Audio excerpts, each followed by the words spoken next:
Well, interestingly, the Secretary of Health for the Czech Republic was encouraging everyone to get the vaccine and said she took it. The president of the Czech Republic said he wouldn't take it. He was scared of the vaccine. Well, guess who got the infection? The Secretary of Health. The president didn't get H1N1. They had 1 million doses of the vaccine ordered for the Czech Republic. They have 800,000 doses that are sitting. No one will take it. So the vast majority of people listened to the advice and didn't take the vaccine. Now, the thing that people need to understand about vaccines, and this is not just the H1N1, but all vaccines, the big secret in the vaccine manufacturing is that they're all contaminated. And they admit they don't know how to get contaminating viruses and mycoplasma out of these vaccines. It's impossible. They're top experts have admitted that. The other thing is almost all the vaccines are now manufactured in China. The United States FDA is not allowed to enter any plant that manufactures vaccines in China. They're allowed to come once every 12 years, and they can look at the records that the Chinese Communist officials give them, and that's how they make the determination that it's safe. Sure. Let's say that again. The communist Chinese who have a eugenics policy, one-child policy that meshes with the people that run our government, they're making, and some numbers I've seen, upwards of 90% of the vaccines that we take in Europe and the United States, but more so in the U.S., are being made by China. I mean, this is amazing. Well, these are the Chinese that contaminated a cough syrup that's estimated to have killed at least 10,000 people worldwide. They contaminated baby food. They've been involved in numerous scandals of contaminating products all over the world. And yet we turn over something like vaccinations to the Chinese government, and we're not even allowed to look inside their factories. We just take these millions of doses of vaccine that come from these Chinese plants. They're not even examined once they're manufactured by the FDA.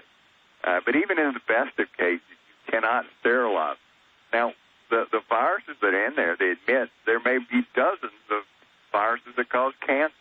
Well, just 2 weeks ago, Doctor, it was in the news that millions of vaccines have this pig cancer virus in it. And I read the government reports declassified in the 70s that over 100 million Americans were given the polio vaccine that had SV40, which gives people cancer. Yeah, and they've proven that the really scary thing of this SV40 and the polio vaccine is that it's vertically transmitted. What communicable. That means is the virus goes through each generation. So your parents transmit it to you, you transmit it to your children on down the line. And they're seeing a lot of really terrible malignant diseases like mesothelioma and medulloblastoma, ependymomas, in which they're isolating this SV40 virus as the causative virus in these horrible malignancies in children today, showing that it's still being transmitted through generations because, as you said, they've estimated 100 million people contaminated. Well, more than that, I saw an Indian study, and correct me if I'm wrong, this was years ago, but it was in the major Indian papers, that 100% of their municipal sewer systems were filled with SV40 from the vaccines, and not only is it intergenerational, passed on from parent to parent, from parents to children, their offspring, but that it is transmittable from person to person. Yeah, and this is a big word because this is a major carcinogenic virus. And the government scientists have just bent over backwards to try to make the case that this is not a dangerous virus. Forever they denied it was even a carcinogenic virus until it was absolutely proven in an NIH lab. Since then, they said, well, we'll do epidemiologic studies in the United States and see if there's any increased cancer since we've given the polio vaccine. And so they came out with a big denial where we didn't see any increased cancer rate. Well, the people that know about epidemiology studies said, well, the study was fixed, so it wouldn't show it. And so, now that they've actually typed the virus and from the tumors themselves, there's no denying it. It's not a contaminant. It is the causation of some of the worst malignancies of children we know of. Well, doctor, let me stop you again. Just from memory, 4 months ago, the AP reported that all over the world, UN polio vaccine is, quote, giving the children a, quote, weaponized super polio. But that was just in a few newspapers. And then we see, I've talked to other medical doctors. I want to ask you if this is true, but that 30, 40, 50 years ago, when they were in residency, finishing up their medical degree, that they would take them into the ward and show them a 10-year-old with cancer, and it was like finding a four-leaf clover or a leprechaun. It was so rare, and now everywhere I go, there's 5, 10-year-old kids just dying everywhere of cancers, and many times it's linked to formerly rare cancers that have been conclusively proven to be tied in with the SV40. So, A, can you speak to that? And then, B, come on, we know this isn't an accident. I mean, they're eugenicists. I mean, we have all these government documents where they want to reduce our numbers. Well, it is true about the incidence of these cancers. And all of us older guys talk about that, how these cancers we're seeing now were so rare. You were lucky to see 1 or 2 cases in medical school and in your residency training. Now, we're just seeing them everywhere. Things like pancreatic cancer used to be extremely rare. Lymphomas was nowhere near the incidence that it is now. Now it is the #1 malignancy in 30-year-olds and rising all the time. So we're seeing a great number of diseases, and even things like asthma. Asthma has increased over 10-fold in the last couple of decades, and it's estimated that it's the vaccine program that's reducing it. Why is it causing a heightened over autoimmune response? Yes, an autoimmune response from the components in the vaccine.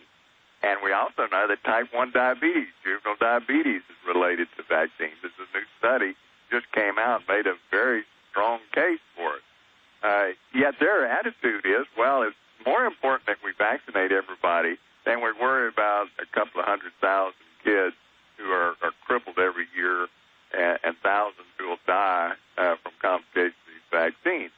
And you're talking about contaminating the whole population with these viruses that are contaminated. You can't get rid of the virus. These viruses are incorporated in your genetic structure. They're passed on to your children and grandchildren. Let me stop you again, because there's so many points I want to cover with you. This is incredible. I'll have to do a part 2. You're so gracious to spend this time with us. Going back, and I just had the article up on screen, mainstream news reported, and this was going on in April and May and June of last year, that last year's seasonal flu and this year's seasonal flu, some of the major companies were putting an H1N1 simulant, and then I had medical doctors on that explained that viral simulant was really an attenuated virus, and so now that's why they're saying you take the seasonal flu, then you get H1N1, which is what 4 different studies out of Canada, and you mentioned one out of India, have shown. So please speak to that, but then overall, second question, is it the good news that we're having record numbers of people refuse vaccines because people are finally getting wise to this? Go ahead. Well, you know, it's true that they're manipulating these vaccines all the time, and they're not telling the public what they're doing. You know, they're putting viruses in, they're putting antigens in these vaccines, and no one's telling the public of what's being added to these vaccines. Now, your second observation, what's happening is secretly, since we've had this disaster with H1N1, which should have been the learning lesson. Right at that time, Merck Pharmaceutical was secretly going to the state legislature to get them to overturn exemption laws so that you couldn't refuse the vaccine because they were so upset that so many people had refused the vaccine in this season.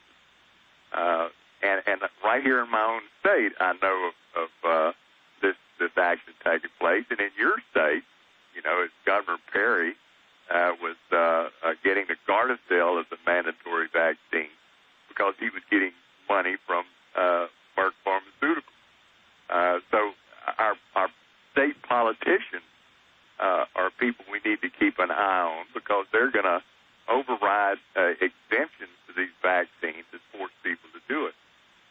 another thing, this new health care bill that was passed, if anybody bothers to read it, inside it said all vaccines recommended by the CDC will be made available.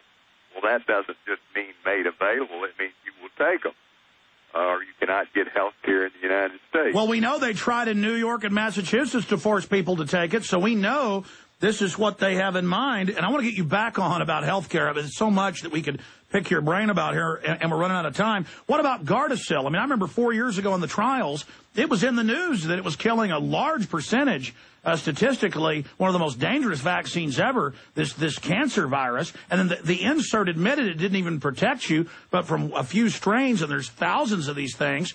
And then Rick Perry came out and said, you must take it, which was another hoax. He just put it on the list of recommended through the health department. And now they want to make boys take it. And people are dying all over, and they just don't give a damn.